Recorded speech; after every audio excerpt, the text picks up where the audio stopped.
Can I do that? You can't do that. So how is the unit trust consultant going to put the client's interest first versus theirs?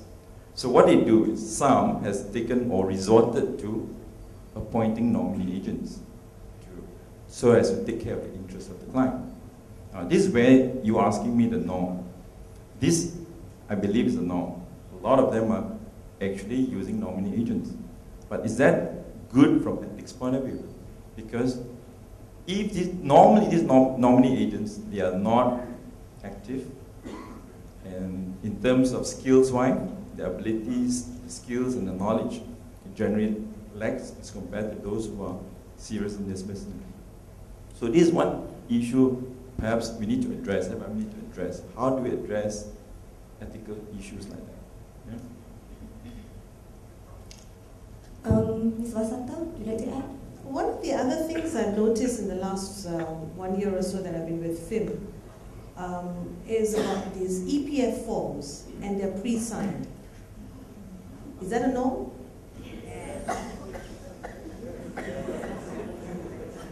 I chair the rules committee and I'm told it's not a norm. It seems to be a norm, and the explanations given by the consultants is that EPF forms, you can't make a mistake. So we get more than one form filled up and signed by the investor. And the problem is, when it comes to us, is that these pre-signed forms have been used subsequently for automatic withdrawals from EPF. And that's clearly a breach of the code. And as a lawyer, my advice then would be, have you got the instruction from the client in writing? The answers have never been yes. It has always been a no. So I said, how do we know that the client then gave you those instructions? And that the client is aware, because if you ask the client at the disciplinary proceedings, they say, no, never. I didn't even know until I got my EPF statement. Until I checked my EPF statement for my housing, whatever. And then I find out money has been taken out, blah, blah, blah. And then when we ask the consultant says, no, they've signed a few and they know. We've advised, we've done everything. But it's not in black and white, so there's no proof. If you want to cover your back, I mean, as far as I'm concerned, at our end, it's not a norm. Although most of you here answered it as a norm. But these are the norms that are being practiced for convenience purposes. Convenience to the client, convenience to yourselves. But please then get the instruction in black and white. It safeguards your position, isn't it? If the client says, go ahead for automatic withdrawals for the next 1 year or whatever, don't take it long term, please. Just over the next 12 months or whatever it is, you know. Yeah, it's not a consent in perpetuity, you know. But at least for the next 12 months or whatever it is for convenience purposes, you've got it in black and white, it covers your back. Then you may not be considered as, you know, in breach of your code. But right now we have had quite a few cases where it's in breach of the code. The other thing, as in whether the rules doesn't cover, is that we have seen quite a few ex-wife, ex-husband cases. We have now become a family tribunal. No, I'm serious. I'm actually very, very serious. You'll probably meet one of our directors later, Dato' Mariam. She keeps looking at me at these disciplinary proceedings. She says, what is this? We are marriage counselors or we are marriage tribunal? What are we? I said, I also don't know. But it's when they were in a, marriage, everything was hunky-dory. One spouse becomes the unit trust consultant for the other. Is there a conflict of interest there? Should the court then maybe relook at this and say that maybe you shouldn't? I don't know. I don't know from your practices. I mean, you would know better than me in this area, but we have had quite a number. In fact, majority of our cases now are ex-wife, ex-husband.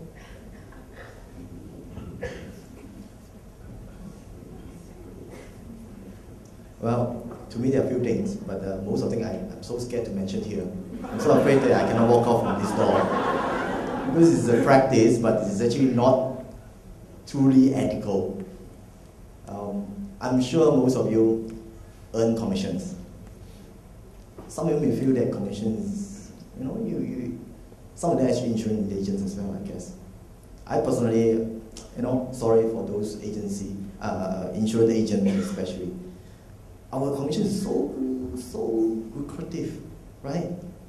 It's actually, you sell one premium, you earn 110%. Oh.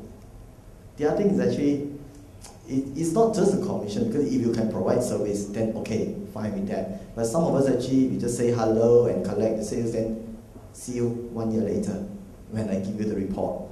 You know, that kind of service. It's not commercial with your service, I mean your commission that you receive. So this is something that is actually quite, to me, I think I would rather give back to them. But that is actually another problem that I want to mention here. It's not so much commission, it's the rebate and the back-to-back referral fees that I'm mentioning. Because we don't set standard how much you want to charge the investors. There's always a so-called abort rate. You know, you can charge 5%, 4% under the prospectus. But it is quite norm, I guess. Everybody also gives some kind of discount or rebate, you know, which is disallowed anyway. Okay? But you can say, I can charge you 5%, I charge you 3%. But some of us actually say, okay, I charge you 5%, but this is actually, or rather EPF case, you know, EPF charge you 3%, but back to back I give you another, you know, my commission back to you cash. So you get cash from that. I mean, this is, I'm sure there's some people practicing this kind of thing. The problem comes actually, we're supposed to deal with every client fairly and equitable. You know, if two persons are the same, investing the same amount in the same fund, by right I should charge the same person same rate. But because one person is a very good negotiator, the other person very rich, don't mind to pay. So you tend to give, you know, the first person that keep on asking you, got cash, got rebate, got discount. Okay, you want to close the deal, you give that rebate. But the other person, because he didn't ask, it's okay, charge up to maximum. But are we really treating these two persons fairly? No. They're investing the same amount of money, same fund. There are two individuals using same EPF money, but they are charging different fees. But our code of conduct never say that you cannot charge different people different fee. So at the end of the day, if these two are the husband and wife worse, they come back and complain, hey, how much you charge you? 2%? How come they charge me 3%? They come and complain. But then you say, no, you sign this thing, and the prospectus say, I can charge you 5%, and now I charge you 3%, it's very good, really. So these are things that is, to us, is actually how you conduct yourself, try to be fair and equitable to everybody. But it's, these are things, it's gray area, but it's a norm in the industry. I hope after this I can walk out. Thank you. I think, one of the problems we face is that, from FIM perspective, is the issue like husband and wife and all that. I'm not sure whether the audience would agree or would not agree that FIM put a prohibition. Spouse cannot be the consultant. You cannot, if you're married, you cannot be the consultant for your husband, or you cannot be consultant for your wife. Usually you will actually go to your spouse first and ask for money that you could help to invest that money in one of the unit trust funds company that you represent. And even in the morning during one of the BRS session, I believe one of the panelists also said that perhaps you can ask your spouse, if your spouse is working, employee of a company, whether the company wish to invest. So it's just that when it comes to investment and when it comes to money, there is always that problem when you don't make profit and all that. You want to put the blame on someone because, and that's the business we're in. We're helping people invest, so it's money matters. Okay, moving on. I think there are many challenges that the industry must have faced when it comes to compliance with the code of ethics. We have talked about the norm that is happening in the industry that is not regulated under the code. But what about challenges? Challenges that we face in trying to comply with all the principles in the code of ethics. So, anyone? It's my turn to start. Okay, the main thing to the UTMC, to an IOTA, to make sure that all the distributors and staff and the agents actually follow this kind of thing, the number one thing is always the cost. Cost is always the issue. I love to print a small little handbook, per se, that lay down all the, the very important principles and certain conduct, so that our distributors, our agent can quickly flip through this small little handbook rather than go through the very thick code of conduct. So you can also show this, prove this to investors, say there's such thing that you cannot do, such thing you can do, so that you can conduct business in a very proper way. The problem is that to do all these things you need costs, and also educating and training all our distributors and agents. This is also another thing doing it. And the worst is actually a conflicting issue where, at one hand, our shareholders actually come out to us and say, or the management come to us and say, hey, you should deliver X amount of sales. Okay, typically, okay, in this kind of environment, equity charge more than the fixed income fund. Your back end is 1.5, your front end is 5%. No, now we're really hungry for profit. Can you do something? Then yet you go back and say, hey, this is our market. Can I sell equity fund? But because you are pressured to deliver, so we continue to work on this company or you're fired. On the other hand, you may shortchange the customer because this is a moment you know that there's a risk to it, and maybe there's a mismatch of profile or rather market conditions that not allows you to invest in equity temporarily. But we do this kind of thing. So this is a few challenges that we try to overcome, but it's always this kind of thing that we face day to day. I think there are some other things that maybe wasn't done that Mr. Wong can add to this. All right. At Mackel, what are our greatest challenges? Our greatest challenges are to educate our advisors, to convince our advisors to read this manual, and what is inside, and which I did read actually when I was time. And also, not only to convince, but to internalize. I've gone through the Code of Ethics 8 years ago when I started to manage this new company. I wanted to create an ethical force. So what do? I went through the Code of Ethics and FIMM. I went through the guidelines on marketing and distribution of unit trust funds, which covers certain portion of the ethics. If you look at it, it's not just the FIMM ethics. If you read the ethics carefully, it says that in addition to all those things that are mentioned in the guidelines, these are the ethics. So, which means theoretically, you are governed by not the FIMM, but also the guidelines on marketing and distribution of unit trust funds. All right? So, now, after I've gone through it, I said, how am I in the world going to remember this? It's so difficult. Yeah, the gist, the substance of the ethics are generally the same. So we decided at Mackel to create or develop our very own Mackel 7 principles of ethics. And using this mnemonics called CFC iPod. All right? So now, after I've gone through it, I said, how am I in the world going to remember this? It's so difficult. Yeah, the gist, the substance of the ethics are generally the same. So we decided at Mackel to create or develop our very own Mackel 7 principles of ethics.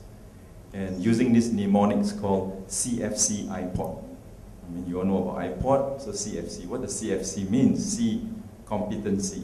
F, fairness. Another C is confidentiality. iPod, integrity. P, professionalism. O, objectivity. D, diligence. Now, by doing this, we try to internalize this code of ethics among our unit trust consultants. We put them in our manuals. We created posters that stare at them every day when they walk to my advisor center. As if that was not enough. What we did was, every common rooms that they use in our unit trust advisor center, I labeled them according to the ethics. So they will walk into an integrity room, or they will walk into professionalism room, or they walk to objectivity room. Whatever it is, we do things like that. Now, is that good enough? Then the question is, we challenge ourselves. What happens if they're not ethical? How do you know? You can have all this great stuff, training, you have this that internalized. You ask any of my unit trust consultant here what is CFC iPod, they can proudly tell you what I just told you. Yeah, great. But how do we monitor them? So what we do is we set up, in the customer service side, we actually say that if there's any complaints that relate to ethics, I, the CEO, I want to know. Tell me them. So besides monitoring complaints that are of ethical nature, our compliance side calls up if we suspect any transaction which we feel is not ethical. I'll give you an example. We got an investor who did a redemption. A week later, submitted the sales to us at selling price. So my compliance officer said, why at selling price? You just redeemed. Why do you ask the guy to buy at selling price again? We call up the investors. Now this is where, to our surprise, this is real experience. The investor said, I said, do you know that you can actually invest in, why you can switch? Yeah, I know about it. And then why do you redeem and purchase again? I know, I'm very happy with this unit trust consultant. He has helped me to make money. I'm prepared to give it to you. Okay, fair enough. So these are real examples. We do as best as we can. As you know, ethics are difficult to monitor. I mean, having said that, I can guarantee you every single of my consultants are ethical. But what I'm proud of at Mackle is we have our Mackle 7 principles of ethics. We have posters. We label them on our doors. We mean it. And we try our level best to do it well. I'm sure a lot of other unit trust management company has also have their own code of ethics, code of conduct governing the companies, governing the employees. And every company would have their own way in how they would enforce compliance to the code. And I think this is something which is common for our industry. But the thing is, with all this code around, sometimes clients' demands may cause us to breach the code. And how do we tell the client that, look, I cannot comply to your demands because by doing that I will be breaching the code. So how do I still keep my relationship with my client? How do I tell them that and at the same time do not jeopardize my relationship with the client? So I open to the panelists to answer the question. Well, I've said certain points just now. I would suggest to use a handbook as our defense, as our tools to do business, rather than seeing it as a set of guidelines that we must comply every day, and that is actually limitation to our business and how we behave ourselves. I think rather you see the other way, that use this as a tool of doing business, to rather say no to your customer, to our customer, because of this set of things. I think it's easier. For example, they ask you about, hey, can you give rebates on this thing? I recommend my nephew to you. You can charge him 50%, but you can rebate. For 5%, you can rebate 2% to me, back to back, that kind of thing. So naturally, it's breach of conduct. Breach of this code of conduct, code of ethics. So your answer is straight away. You must say no. That's because we are professional. We have handbook to follow, and I think we all follow this thing. So then there's a reason for you to say no to customer, not saying that I don't think so, I can. No, that kind of answer which they see you are not professional enough. That's because you think you can, but other people think no.